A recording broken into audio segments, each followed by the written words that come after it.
2021 ini. Baik, waktu kita masih sangat panjang, yaitu sampai 10.45.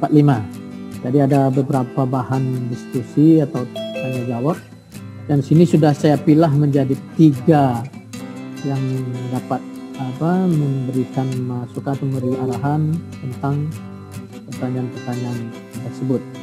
Mungkin saya bisa mulai dari Ibu Siti, masih ada tempat Ibu? Oke, ini kita lanjut dulu ke, mungkin ini lebih ke Pak Sekban. Pak Sekban? Ya, saya menjawab di ini Pak Adi, saya menjawab di live chat itu bagian yang izin ke belakang, nah itu. Nah, bagian izin itu saya jawab. Kenapa sering izin ke belakang, khusus bapak-bapak adalah kegiatan ado gawe di belakang, janjian, yaitu mandikan budak kecil atau nyiram budak kecil. Okay. Nah, sudah terjawab ya, yang izin ke belakang sudah saya jawab. Oke. Untuk pertanyaan itu atau penyampaian pesan itu sudah dijawab ya. Oke, Pak, ini Pak ada beberapa. Ini yang pertama dari Pak Epen. Itu bagaimana yang kepala sekolahnya masih PLT ya, atau Kepsek gitu. Untuk SK kepala dinas itu gimana tuh Pak? Bisa diakreditasi lah, itu maksudnya. Visitasi untuk sekolah itu. Terus 2 dari Pak Suardiman. Siapa yang menyusun? Nah, langsung bilang Pak, siapa yang menyusun jadwal pelaksanaan visitasi per sesi? Nah, itu 2 itu dulu lah. Oke. Silakan Pak. Untuk masalah PLT, NUKS, sertifikat kepala sekolah, PSK itu tidak di BAN SM. Kalau sedikit kami agak egois, tugas asesor BAN SM, ada asesor milik BAN SM, BAN provinsi juga milik BAN SM. Jadi Bapak Ibu asesor itu asesor BAN SM, karena ijazahnya yang neken Pak Tony. Jadi bisa ditugaskan ke seluruh wilayah hukum Indonesia kalau memang dibutuhkan.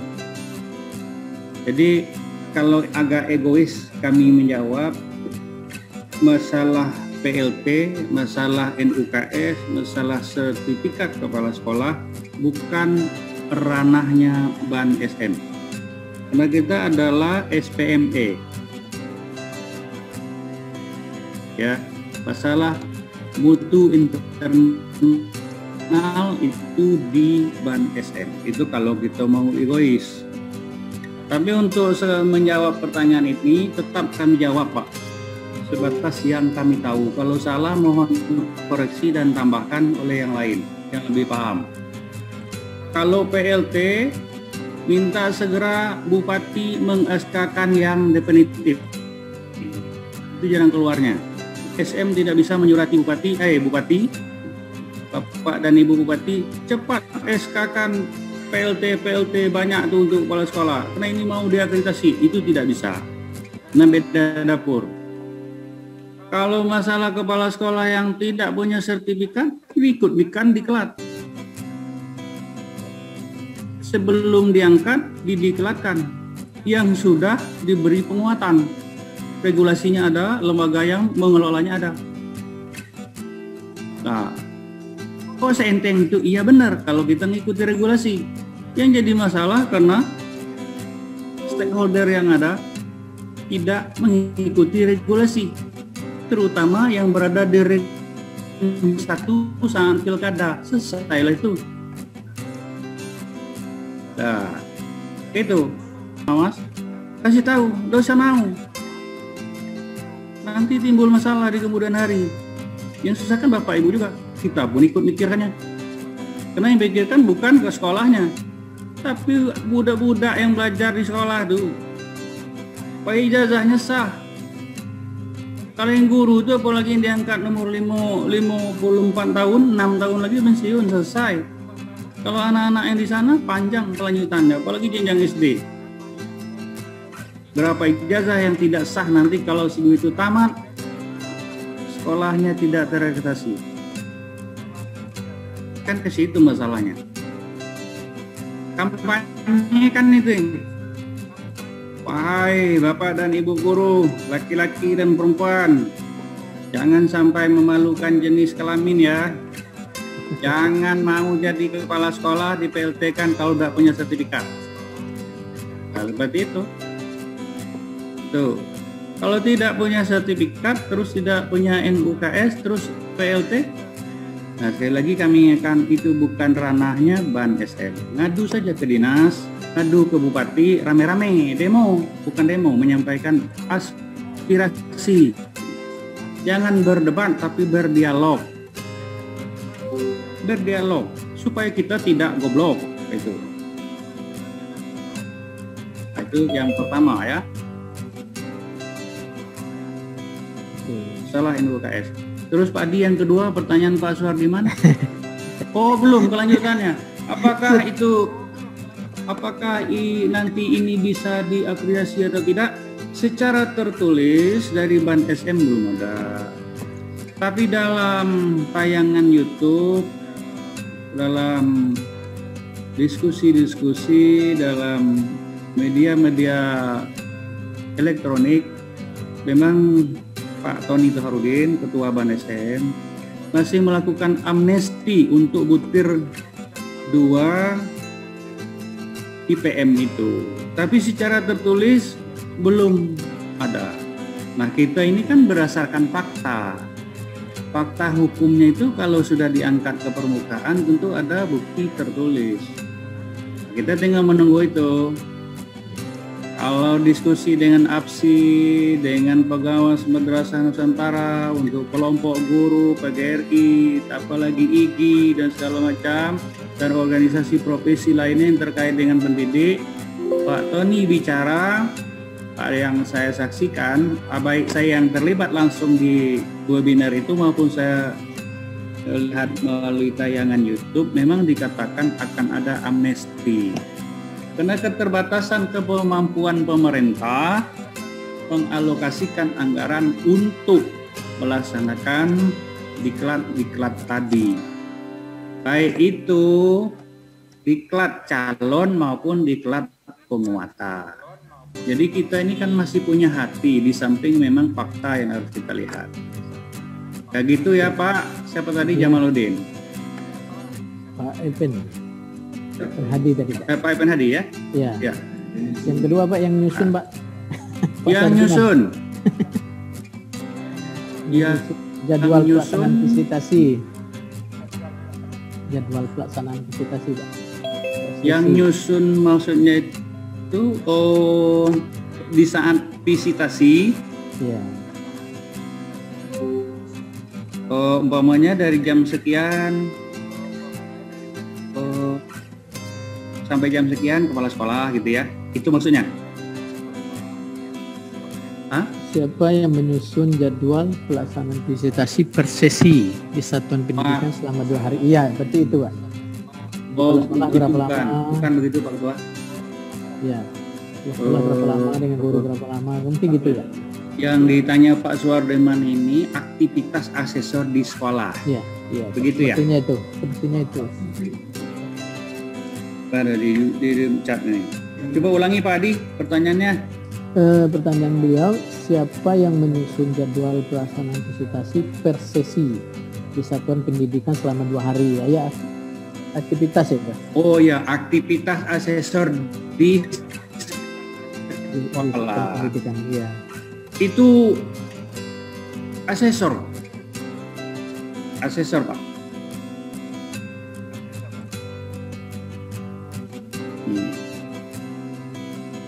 Asesor, sebaiknya asesor. Tapi tahun lalu memang itu disusun oleh Ban SM. Ya. Ya. Kalau disusun oleh Ban SM, tidak ada fleksibilitas Pak. Tidak ada fleksibilitas. Ya silakan Pak Suhardiman.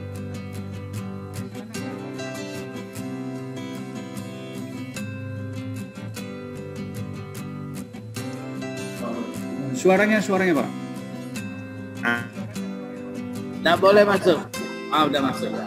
Begini Bang, dari penjelasan Bu Siti tadi, dari tugas dan tanggung jawab asesor tidak ada penjelasan itu, makanya saya tanyakan.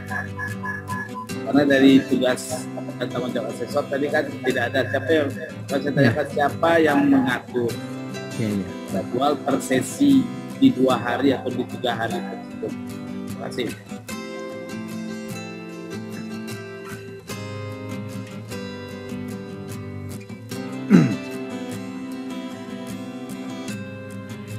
Di-mute, Pak Sekretaris, mic-nya. Oke. Kalau menurut saya itu lebih baik disusun oleh asesor, berbagi tugas. Nah, gitu. Asesor 1 dan asesor 2. Kalau yang lalu itu memang di dari mana, Pak? So ada ban SM di situ. Tapi lebih baik asesor yang mengatur, ya. Pak Sekban, izin saya Pak Sekban. Saya ya, silakan. Silakan Pak. Menanggapi apa yang disampaikan oleh Bindo Pak Suhardiman, memang betul sebenarnya memang tahun lalu itu skenario-nya kan diatur oleh Ban Pusat karena memang pelaksananya adalah daring. Jadi Ban Pusat kan ingin memanfaatkan waktu agar efektif.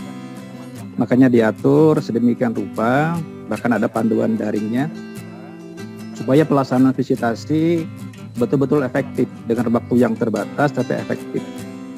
Tapi nanti kalau ada umpamanya visitasinya luring, saya memang sepakat dengan Pak Sekban itu sepenuhnya kita serahkan kepada asesor untuk mengatur waktu yang 2 hari itu agar efektif.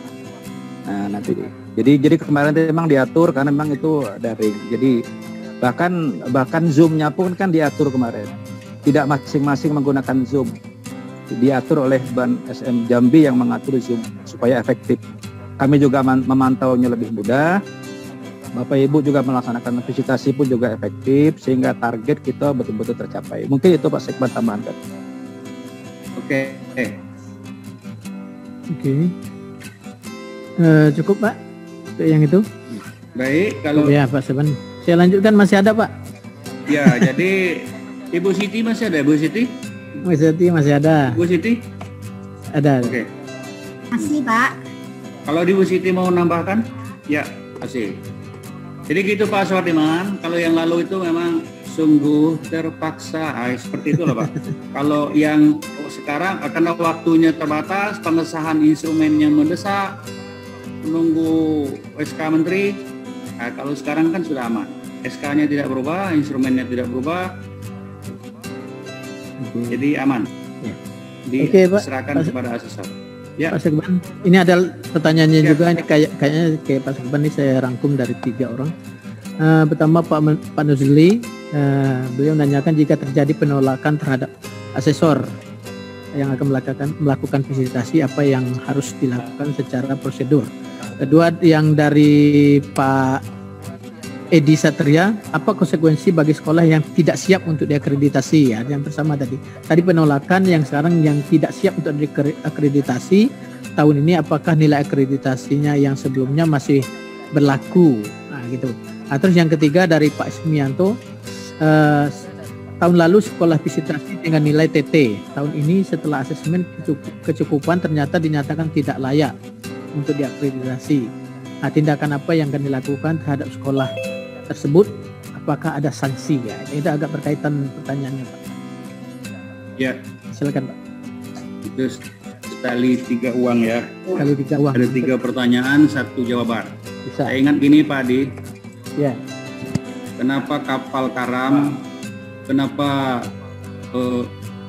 kapal tenggelam? Kenapa nasi angus? Kenapa satu lagi orang hamil, ibu hamil? Jawabannya 1, karena lambat diangkat. Jadi 3 pertanyaan ini, kalau sanksinya tetap TT Pak. Kalau tahun lalu TT setelah dilakukan asesmen kecukupan, kalau TT itu 2 tahun. Tidak bisa langsung Pak.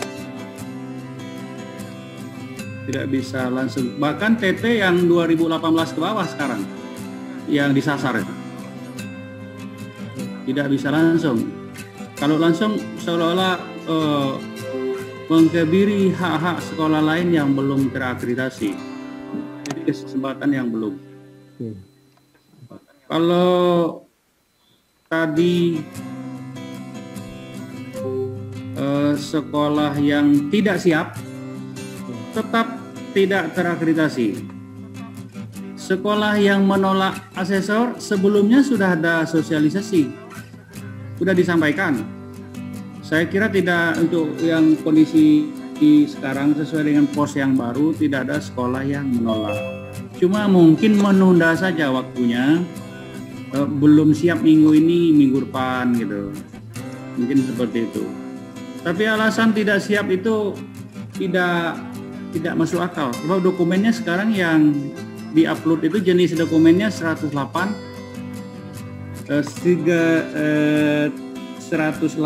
jenis dokumen dan diupload itu sekitar 68. Dari tagihan dokumennya 108 yang diupload sekitar 68. Contohnya itu RPP di beberapa butir diupload bisa dokumen yang sama. Jadi jenisnya 58, 68 dan jumlahnya 108. Gitu ya Pak Nuzli. Oke. Lanjut mungkin ada Pak Ketua yang ingin menambahkan? Mau menambahkan? Nah. Oke, jelas ya Pak. Kalau mereka menolak, mereka tidak siap, sebenarnya ke TT gitu ya. TT. Tidak ada perpanjangan melanjutkan nilai akreditasi yang terdahulu, tidak ada. Oke, kita lanjut ke Mas Zainal ini. Mas Zainal ini ada dari Pak Arzal, Pak Jamaluddin dan Pak Jaka. Dia nanyakan pertama dari Pak Arzal, apa kriteria sekolah yang mendapat perpanjangan sertifikat akreditasi berdasarkan dashboard monitoring, sistem berapa tahun masanya? Ini langsung. Ya, untuk perpanjangan sertifikat itu kan kita harus menunggu dari hasil dashboard monitoring di BAN-SM pusat itu Pak. Dan untuk kriterianya kita belum bisa jelaskan karena kita belum tahu juga yang Masanya masanya apa tahun? Perpanjangan itu kalau tahun 2020 kemarin itu hanya 1 tahun dan yang di 2021 ini kemungkinan juga masih 1 tahun itu Pak untuk masa perpanjangannya. Oke. Terus jumlah dokumen yang diunggah di dia Mas? Kalau di sini ada di menu dia itu ada 58 dokumen itu Pak. 58 dokumen yang diunggah di Sispena dari sekolah madrasah. Terus semua jenjang itu sama itu Pak, 58 dokumen. Sasaran Mas, secara sasaran apa kira-kira gitu? Untuk sasaran itu sudah kita beritahu semua. Itu sasaran kita kurang lebih 1.434 sekolah madrasah, baik negeri maupun kampus, karena habis masa akreditasinya di 2021 dan beberapa sekolah itu sekolah baru, antara lain sekolah yang pernah meluluskan dan sekolah yang akan meluluskan di 2021 ini, artinya itu yang akan diakreditasi. Namun untuk kuota kita belum mendapatkan kuota tersebut dari 1.434 tersebut. Itu Pak. Ya, saya rasa ini dari Pak Jaka dia bicara kuota. Kalau kuota belum ya? Ya, kalau untuk sasaran kita sudah mendapatkan sasaran dan itu sudah kita bagikan di bulan Januari 2021 di grup KPA maupun grup sekolah madrasah. Seperti itu Pak. Oke. Apa nanti bisa disertai asesor juga atau menunggu kuota itu Mas? Di grup asesor sudah saya sampaikan juga yang sasaran itu 1.434 itu sudah saya sampaikan beberapa bulan yang lalu. Jadi nanti kalau perlu nanti saya kirimkan kembali Pak di grup asesor. Baik, Itu ini ada beberapa pertanyaan ke Ibu Siti. Ibu Siti yang ini baca. Ini pertama dari Pak Ibu. Ibu Siti ada? Ibu? Ada, Pak. Oke, Bu. Ini pertama terakhir kebijakan untuk IPM, Bu. Kan kalau untuk di sekolah di jalan di toleransi itu kan tinggal 4 lagi, Bu. Menarik di ini. Nah, ada komennya itu bisa ada di kita atau bisa di share atau bagaimana gitu. Pertama, kedua untuk kegiatan akreditasi kan ada untuk foto sarana gitu, itu sarana prasarana itu apakah harus menggunakan print hasil print saat akreditasi atau boleh dikirim sekolah? Nah, itu pencerahannya bagaimana tuh?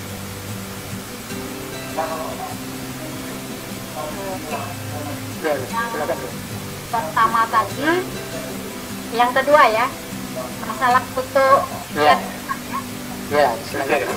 foto kegiatan untuk temu awal dan temu akhir.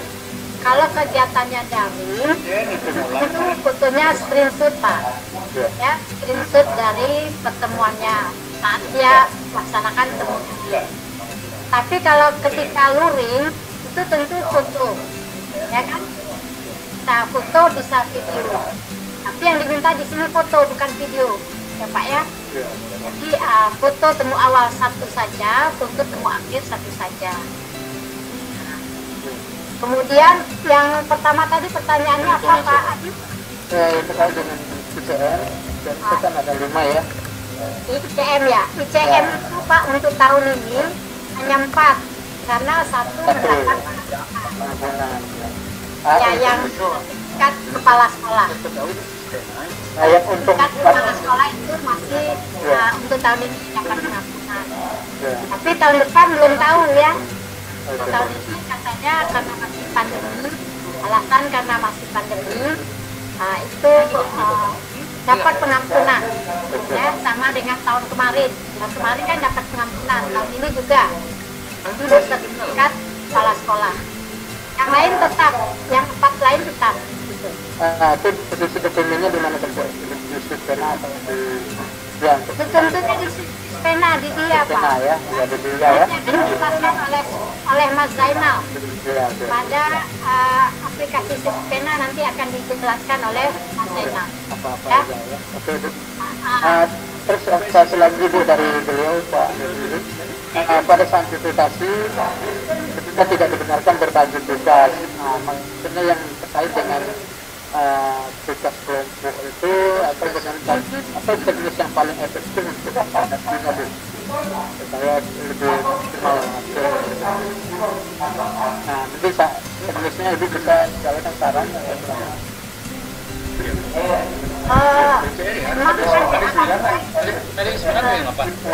Objektif Pak. Pak Sekretaris Ya menurut aja Pak, ya menurut Pak. Oke, ya, silakan Bu. Oke. Jadi begini Bapak Ibu calon asesor, asesor ya, sudah asesor. Jadi kita harapkan hasil visitasi ini kan objektif, ya objektif.